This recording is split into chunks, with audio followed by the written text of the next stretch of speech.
In the woods, it would get really hot and all Dad had to drink was either beer or this yucky stuff they called satchel. Satchel was some sort of vinegar and water drink. It was gross. Sometimes he didn't even have that. It was just beer. So Dad would give me beer to drink in the woods.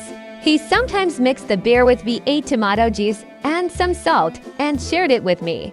We would be out there all day, cutting, splitting, loading, and delivering stack after stack of firewood for the campers. Dad charged $40 a truckload.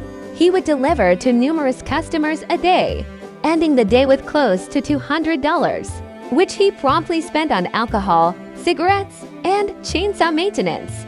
I often had to run the wood splitter lever while Dad held the chunks of log up there. I also used a splitting maul and an axe, but I was terrified of the chainsaw and no matter what, I would not go near it.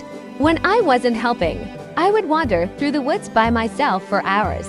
Nobody ever really noticed I was gone. The fights at night continued, even after working together all day long.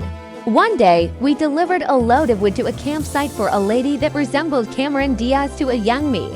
Blonde hair, blue eyes, that golden tan, her face structure. She reminded me of Cameron Diaz in that one movie where the guy zips his in his pants and misses their school dance. She met my mother and I, and still decided it was a good idea to pursue my dad in front of us.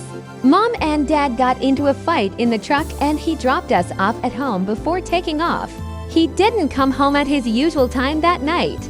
I think they waited like 2 hours, with my mom pacing back and forth, cussing about him, before my grandmother and mother dragged me along to go look for him. They drive to the campsite and sure enough, Dad's truck was there. Grandma got out, Mom jumped out all mad, and I had to follow. Mom busted in and caught them, and they got into a fight right there, with the blonde Cameron Diaz-looking lady helping Dad beat up Mom in front of me with his pants still down. My grandmother told Dad not to bother coming back, calling him a bastard, and dragging my mother away. The next day, one of Dad's friends he worked construction for showed up looking for him and Mom told him what happened. This guy just always reminded me of Elvis and a mobster combined. He was a good guy. He took us with him in his big black truck to somewhere that seemed far away to me, but probably wasn't. I fell asleep on the ride and woke up when we went in a big store, the biggest one I had ever been in.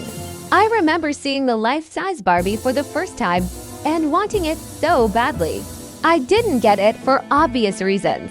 Mom wasn't allowed to work and Dad only ever bought beer and cigarettes, sometimes going through 3 packs of each a day, 3 12-packs of Milwaukee and 3 packs of Marlboros. The Elvis-looking guy was telling my mom she should leave. I napped on the drive there and the drive back. I did get a snowboard that day though. Mr. Elvis Mobster bought it for me.